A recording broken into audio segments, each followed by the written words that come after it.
सालों पहले एक जंगल में डम्पी नाम की बूढ़ी बकरी रहती थी, जिसके 7 बच्चे थे। बकरी रोजाना बाहर जाती थी और बच्चों के लिए खाना लेकर आती थी। उसी जंगल में एक भेड़िया भी रहता था, जिसकी नजर बकरी के बच्चों पर थी। बकरी को भी इसके बारे में पता था, इसलिए वो अपने बच्चों को जंगली जानवरों से बचाने के तरीके बताती रहती थी। बकरी हमेशा कहती थी कि भेड़िया बहुत चालाक होता है और उसकी आवाज भारी व पैर काले होते हैं। ऐसा कोई भी दिखे जंगल में तो खुद को बचा लेना।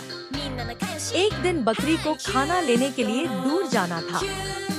उसने अपने सारे बच्चों को बुलाकर समझाया और कहा कि जब तक वो वापस नहीं आती तब तक घर का दरवाजा मत खोलना। सभी बच्चों ने कहा कि वो अपना ख्याल रखेंगे और माँ को खुशी खुशी विदा कर दिया। बकरी के जाने के कुछ देर बाद ही भेड़िया वहाँ पहुँचा और दरवाजा खटखटाने लगा। बकरी के बच्चों ने एक साथ पूछा कि कौन है।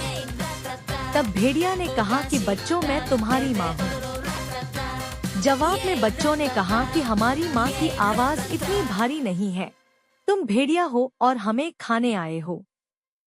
तब भेड़िया सोचने लगा कि बच्चे इतनी आसानी से हाथ नहीं आएंगे। उसे पता था कि शहद चखने से आवाज अच्छी हो जाती है। उसने जल्दी से जंगल के आसपास मधुमक्खियों का छत्ता ढूंढा और शहद खा लिया। तभी मधुमक्खियों से उसे डंक मार दिया। उसने खुद को संभाला और दोबारा बकरी के घर पहुंचा।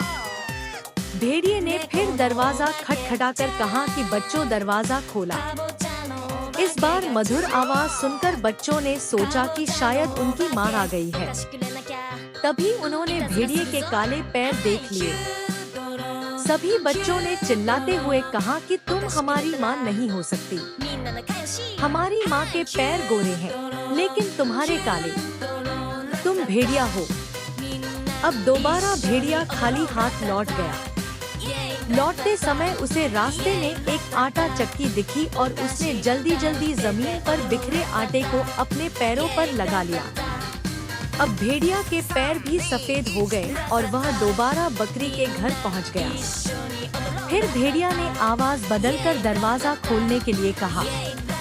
इस बार आवाज भी माँ के जैसी थी और पैर भी सफेद थे। ये सब कर देखकर सब दरवाजा खोलने के लिए आगे बढ़े। तभी बकरी का सबसे छोटा बच्चा बोला, यह माँ नहीं है। लेकिन किसी ने उसकी बात नहीं सुनी और दरवाजा खोल दिया।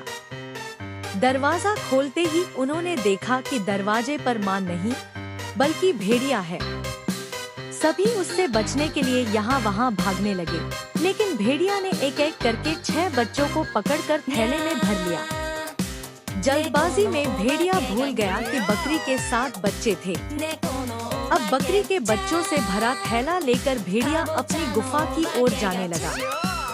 कुछ देर बाद बूढ़ी बकरी डम्पी अपने घर पहुंची और वहां पर सब कुछ बिखरा देखकर डर गई। तभी उसका घर में छुपा हुआ एक बच्चा निकला और पूरी बात बता दी। सारी बात सुनकर बकरी को गुस्सा आया और वो भेड़िया को सबक सिखाने के लिए उसकी गुफा की ओर चल पड़ी।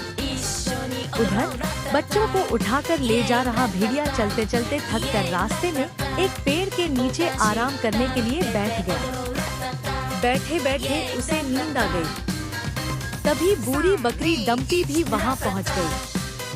उसने भेड़िए को सोते हुए देखा और चुपके से अपने बच्चों से भरा थैला खोलकर सभी को बाहर निकाल लिया। फिर डम्पी ने फटाफट बच्चों की मदद से थैले में पत्थर भर दिए और सभी पास की झाड़ियों में छुप गए। कुछ देर बाद भेड़िया उठा और थैला लेकर गुफा की ओर चलने लगा। उसे इस बार थैला थोड़ा भारी लगा, लेकिन उसने इस बात पर ध्यान नहीं दिया। चलते चलते रास्ते में एक नदी मिली, जिसे पार करके उसे अपनी गुफा में पहुंचना था। जैसे ही वह नदी में पत्थरों से भरा थैला लेकर गया, तो वह नदी में डूबने लगा। यह देखकर बकरी और उसके बच्चे खुशी खुशी अपने घर चले गए। कहानी से सीख, किसी के भी साथ धोखा नहीं करना चाहिए। गलत करने का नतीजा भी गलत ही होता है।